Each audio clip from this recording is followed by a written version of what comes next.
هي الحبيبة والمختار صاحبها، هي الحبيبة والمختار صاحبها، وفي السماء على طهرا وتنزيها، طهرا وتنزيها. MashaAllah. Alhamdulillah. All praises befit Allah alone, who gave us an opportunity, who gave us an honor, MashaAllah, to speak, to listen, to ponder over the lives of the wives of beloved Prophet Muhammad sallallahu alaihi wasallam at a time this message is intended to be conveyed to the majority of the women, or in fact to the whole world, especially the women. Reintroducing to the whole Muslims and the non-Muslims the best women in the entire universe.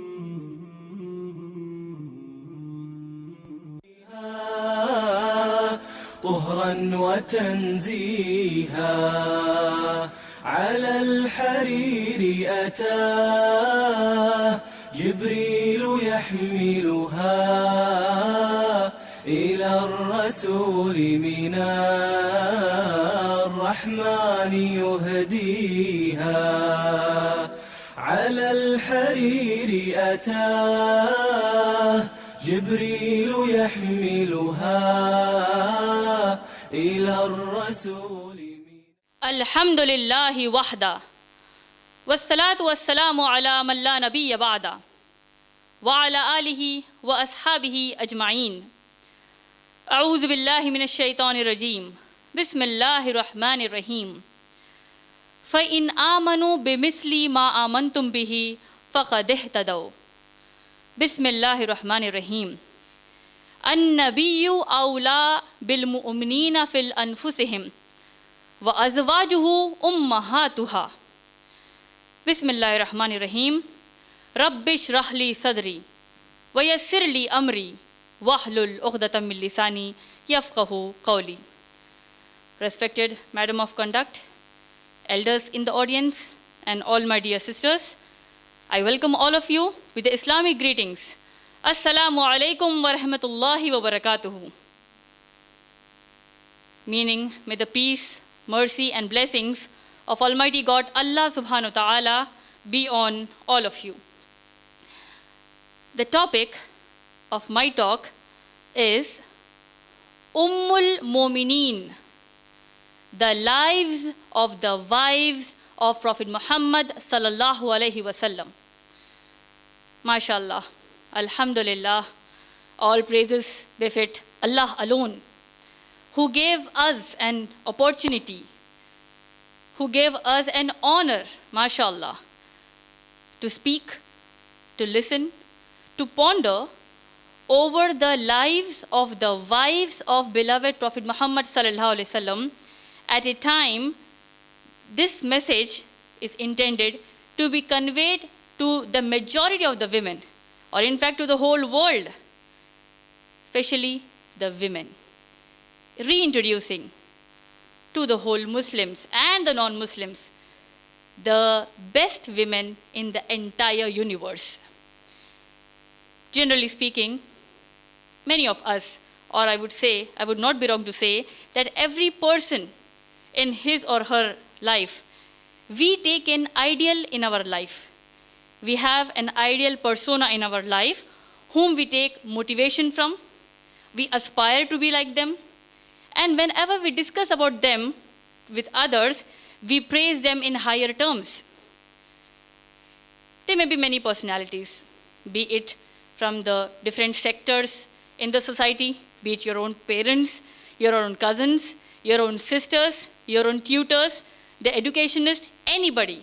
But any person in life, they have an ideal in any part of their life. Very true. But again, if we come to the modern scenario, with the much upgraded filth and evil in the modern technology, which we are receiving in the form of television, computers, mobiles, social networking sites, any corner of the world, we are using the latest technology, which is a sort of ease for our lifestyle. This same technology is playing havoc to ruin the masses of the moral and behavior, a point which all of us or any sensible person will never disagree. And according to the USA Weekend magazine, a very massive survey was done on teens and celebrities. The title of the survey was Teens and Celebrities Survey. This magazine, they did a massive survey in the United States on over 17,000 children from the grades of 6 to 12 standard. From 6 to 12 grade, the standard, the classes, the survey was done on 17,000 people, 17,000 kids. And the survey was done, and the question was posed to these people, to these children, that whom do you take as an ideal and what is the reason for it? And why do you apply these things in your life when you take this person as your ideal? And what are the behavioral changes that are happening when you take a particular celebrity as your ideal? You will be shocked to know that 48% of the children, they said that they had drink alcohol. Why? Because of their obsession with a particular celebrity. 47% said they have smoked cigarettes. 40% said that they had taken drugs. And 25% said, 25% means 1 in 4. Among four girls, one of them said that they had a child out of wedlock, meaning an unmarried virgin. Nauz billah. So this magazine, the US Weekend magazine, it concludes that the teenagers or the youth, they are not just crazy about the celebrities, be it from the entertainment sector, be it from the sports sector, or be it any politician. They are not just being crazy about them, they want to be like them. They do any filth, they want to do it. It's just not posting of the posters in the home, sharing the views on the Facebook, sharing their posters. They want to be like them. They do any filth, we want to do it. They're sleeping somewhere, nauz billah, they want to do it. They're drinking alcohol, we want to do it. In such an unfortunate scenario, when it comes to Islam, again a very shocking news for the Muslim world as a whole is, the Times magazine reports on 16th April 1979 that just in a span of 150 years, the Times magazine, it reports in the 16th April 1979 edition that in a span of 150 years, from 1850 Christian era to 1900 Christian era, in a span of 150 years, 60,000 books were written against Islam. So naturally, be it a Muslim or a non-Muslim, we are being, that was in 1950. Now with the internet, with the technology, Allah alone knows how much filth and misinformation is being provided on the internet against Islam. And as a Muslim, we will be confused. We want the answers. As a non-Muslim, we will have more questions about Islam. It's like moving more away from Islam. So in such a situation, Allah subhanahu wa ta'ala, when He wants to guide the humanity, Allah subhanahu wa ta'ala, when He revealed the Quran, we Muslims as a whole, especially when it comes to a Muslim woman, as a Muslim girl, as a Muslim woman, if you are a homemaker, if you are a college-going girl, if you are a professional, in a situation where you are being programmed that this is a modern woman, in a situation wherein you are being exploited in the disguise of being the most ideal women in the society, Allah says, don't be fooled by these people. Read this. Practice this. And it's the mercy of Allah in these situations. See, this Quran is not only for the time of Prophet sallallahu alaihi wasallam. This Quran Allah revealed to be practiced, not just to be read, to be recited, to be practiced till the last day on this earth. Allah says in Surah Baqarah, Surah number 2, ayat number 185. This Quran is Hudal Nas, for the entire humanity. And it is till the day of judgment. Not just for one sector, it's for the whole humanity till the day of judgment. So the question comes, why this topic? Ummul Mumineen, the mothers of the believers, the discussing or pondering over the lives of the wives of Prophet Muhammad sallallahu alaihi wasallam. As a Muslim, and even a non-Muslim knows this, that when we read the Quran in the Salah, we read the first surah of the Quran. That is Surah Fatiha. We read Surah Fatiha in the Quran. And we seek guidance from Allah subhanahu wa ta'ala. Oh Allah, in this society where there is evil everywhere, there is filth everywhere, there is being trouble everywhere, I want to be on the right path. I want to be on the right path. We are praying this in Surah Fatiha that, oh Allah, guide me to the straight path. And in the same Quran, Allah subhanahu wa ta'ala is saying how to be guided. Allah gave us a beautiful example, a live example for us in the form of a person when he lived on the face of the earth for about 23 years. In just a span of 23 years, he showed us completely, mind me, completely how to live as a good servant of Allah, how to live as a good human being on the face of the earth. That is the best Muslim. As we read in the Quran, Allah says in Surah Ahzab, Surah number 33, ayat number 21.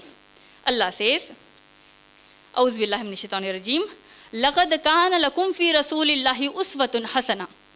Allah says, you have indeed in the apostle of Allah, that is Prophet Muhammad sallallahu alaihi wasallam, a beautiful pattern of behavior. Meaning to say, Islam gives you the guidelines, not just how to perform Hajj, not just how to perform Salah. Allah made Prophet Muhammad sallallahu alaihi wasallam as an example to be followed in every sector, in every realm of your life.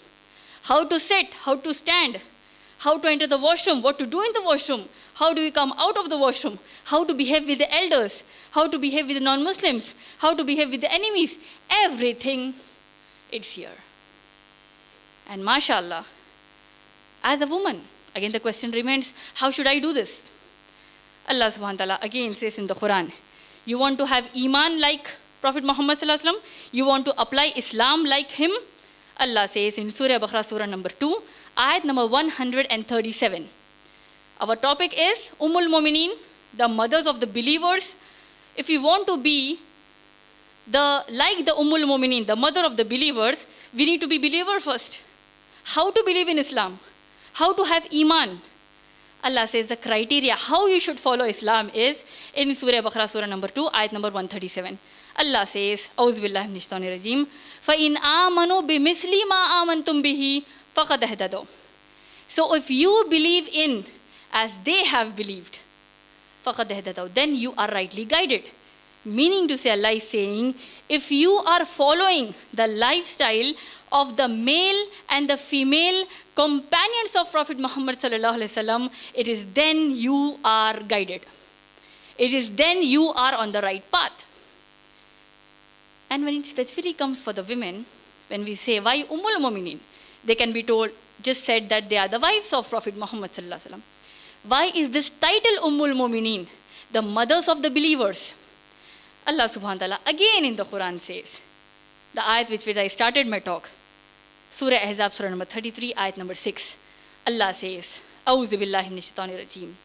An-nabiyyu awla bil mu'minina fi anfusihim wa azwajuhu ummahatuha. The Prophet sallallahu alaihi wasallam is more worthy to the believers. You want to be a believer in Islam? You want to have the highest grade in Jannah? Allah says the Prophet sallallahu alaihi wasallam is more worthy, is more closer to the believers than they are to themselves. And then comes the honor. وَأَزْوَاجُهُ أُمَّهَاتُهَا. And his wives are their mothers. MashaAllah. Why this title given? See, many of us, all of us, any person on the face of the 7 billion people, we have our own mother, we have our own father, we are more attached to the mother. It's a tendency for every human being, be it a Muslim or a non-Muslim or an atheist. There is a tendency we are attached to the mother. And in Arabic, the word we use it for the mother. Ummi means my mother. Ummuka means your mother. Ummul Mu'minin. Why Ummul Mu'minin? So the Arabs, they use the word not just for the mother. They use it as a word for every comprehensive matter which covers many specific areas. For example, the covering of the brain is called Ra'as. In Quran, Surah Fatiha, the first surah of the Quran, it has a comprehensive matter of the entire Quran. It is called Ummul Quran, the mother of the Quran. Makkah is called as Ummul Qura. Qura means a village. It is the mother of the villages, meaning the main thing. Similarly, Allah mentions the wives of Prophet Muhammad sallallahu alaihi wasallam as Ummul Mu'mineen, the mothers of the believers. And it's a very unfortunate situation with the ignorance attitude or with innocence, whatever the matter be it, we are not discussing these things.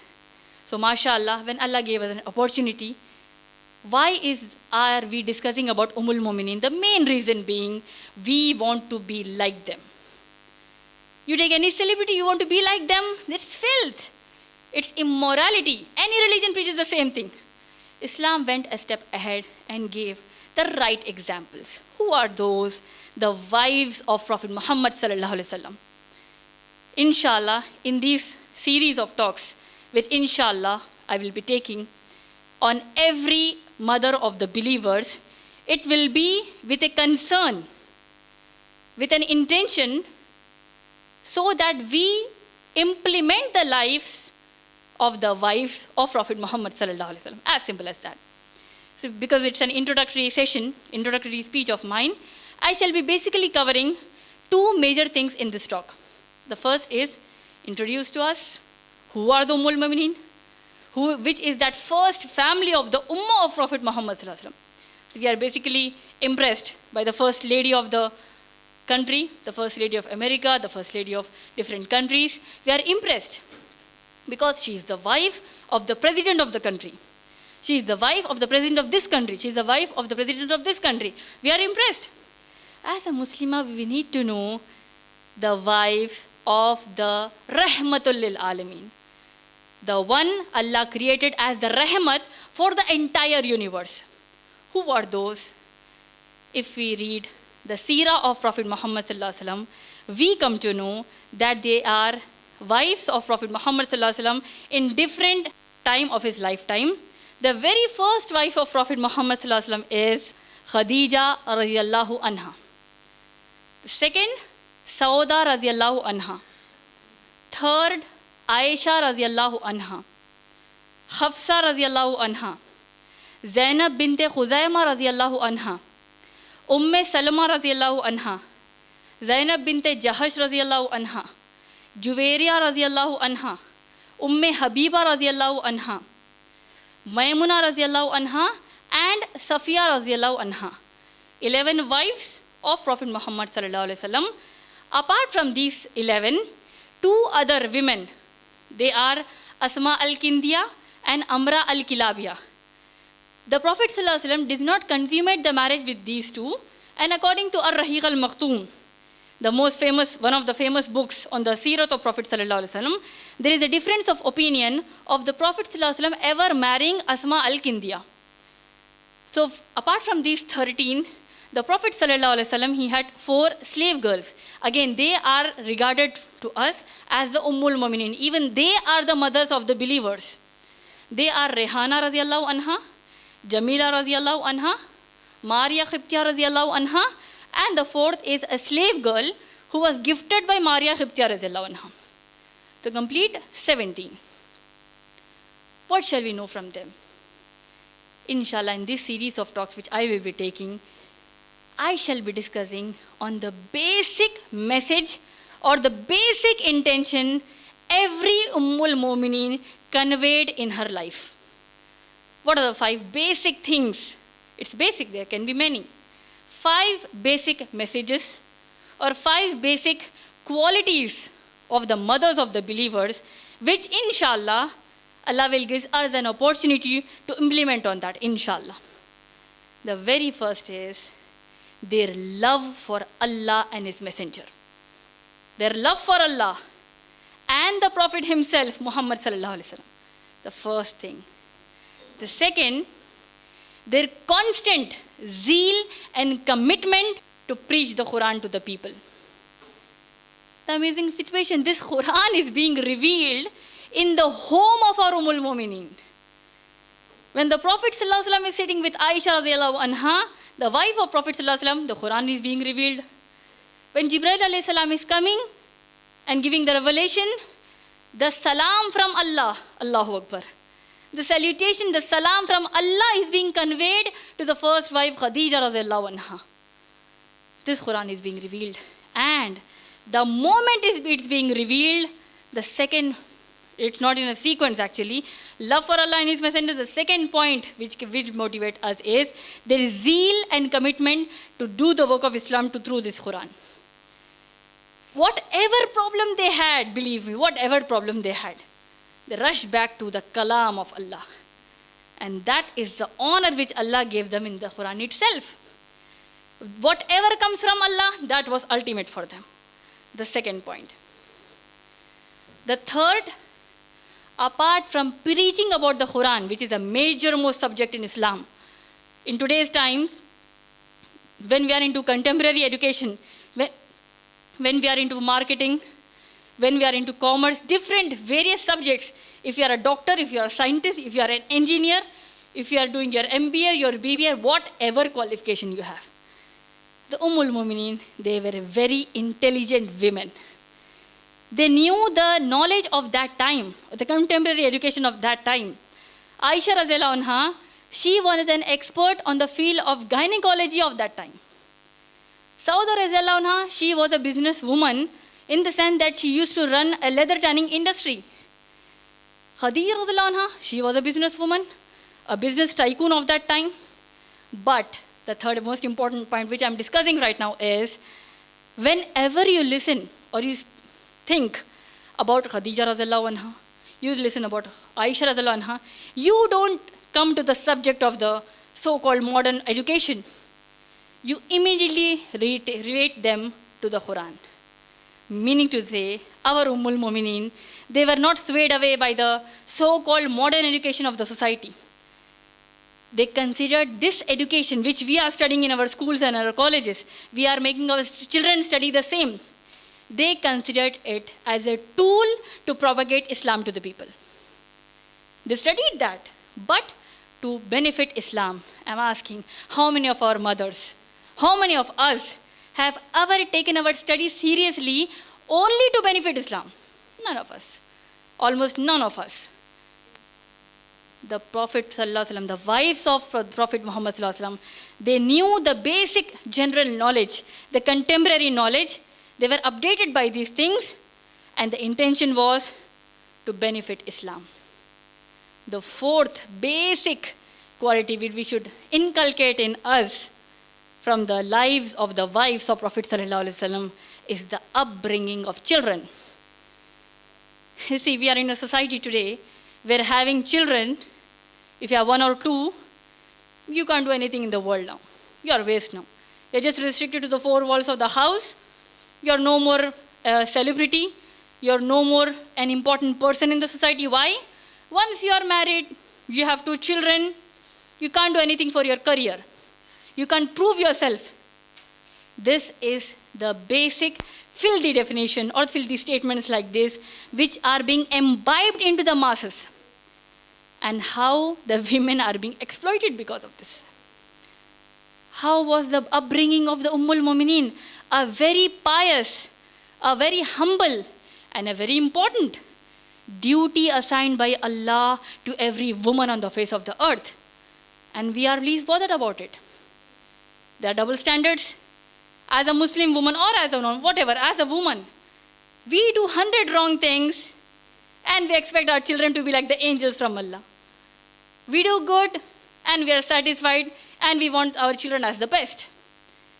Read the lives of the wives of Prophet Muhammad sallallahu alaihi wasallam. Allah mentions about the Ummul Mumineen, the mothers of the believers, in several places of the Quran.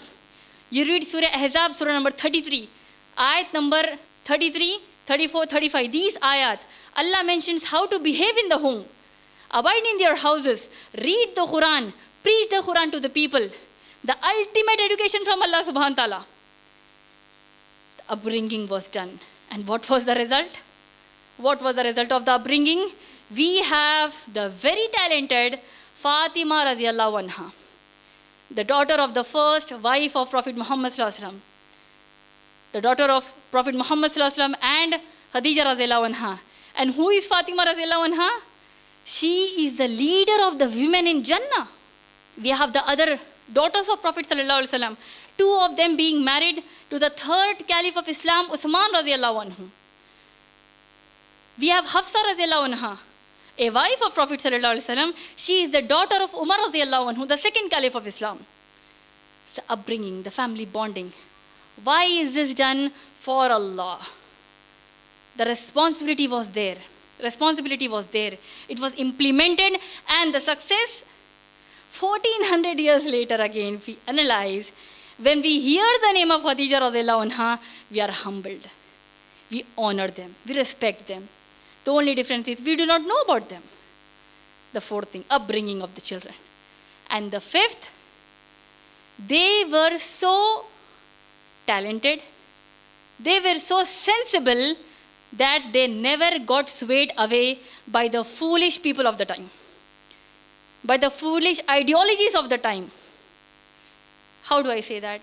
In today's times, there is no scientific evidence for that, but that is what is happening with the women around the world. What is it? The clothes of the women is inversely proportional to the success of the women. The lesser the clothes the woman wear, the more she is successful in the world. Is this not true, my dear sisters? Is this not true? Believe me, when you watch the media, you are watching the TV serials, you are watching the national celebrities, the film stars, you are watching the rock stars, the prop stars, you are watching the sports sector. Whatever you are watching, believe me, analyze it. Analyze it, my dear sisters. The lesser the clothes the woman wears, the more she is projected as being successful in the media. And today's women are the most exploited in the whole history of the mankind. Why? Because this is being imbibed in the masses. Our Ummul Mumineen were not like that. They didn't hear to the public. The common statement in our homes, if you try to implement a teaching of the Quran, if a teaching of Islam, we immediately say, "Arey log kya kahenge? What will the people say?" If I want to maintain hijab, people are mocking at me, be it a Muslim or a non-Muslim. What will the people say? Why should I wear hijab? If I want to become a second, third, or fourth wife of the husband of a person who is a pious person, it's a taboo. Having thousands of girlfriends, no problem. Second wife, third wife, fourth wife, that's a problem. That's a taboo. Islam gives the beautiful concept of responsibility of marriage on a man, responsibility of marriage on a woman. That is being exploited. 60,000 books, 150 years. Now we have matter on the internet. The women are being exploited. The fifth basic point of the Ummul Mumineen was, they were sensible enough to listen only, obey only to Allah and His Messenger Sallallahu Alaihi Wasallam. That is the reason they got the honor. And today the women, unfortunately, they are following the so-called modern tactics. Again, I would like to quote a very renowned professor, Dr. Charlotte D. Baker. She is the professor of the University of Leicester from the Department of Mass and Communication. She says that she did a survey knowing why do people are obsessed with celebrities. See whether you agree or disagree. Every one of us have an ideal from many of us have an ideal from the entertainment industry, from different sectors. She made a survey to understand why are we thinking about the celebrities every time. And the survey she released, it says that the older people, they want to know about every move of any celebrity so that it becomes like a bonding between their close ones. For example, if there is an old aunt, there is an old man, there are different old people in the society. When they meet, they want to discuss about that celebrity. You know that celebrity? She got caught in a pub for doing obscene things. That star, he did this, so and so place, that is why he is in a rehabilitation center. He got jailed. She slept with someone, Nauzubillah. This is how the things are done. And she says the young youth, the young people, why are they obsessed with the celebrities? Because they want to be like them. Earlier it was just being amazed by the celebrities. Now it has become an obsession. And this doctor, Dr. Charlotte D. Baker, she says, obviously being a non-Muslim, she says that when that craze becomes an obsession, and when it comes to the modern day celebrities, that is ruining the life of the people. We are not realizing these things. We have to realize that whoever we are taking as an ideal in our life, that should be beneficial for us. Not according to what the people say is benefit. What the creator of the people says, that this is beneficial for you. And wallah, whatever the creator decides, that is the ultimate for every person in the universe. And that is why we have taken such a beautiful topic on the lives of the wives of Prophet Muhammad sallallahu alaihi wasallam. Let us know what actually happened. We are very curious, the women especially, we are very curious. We are watching television serials.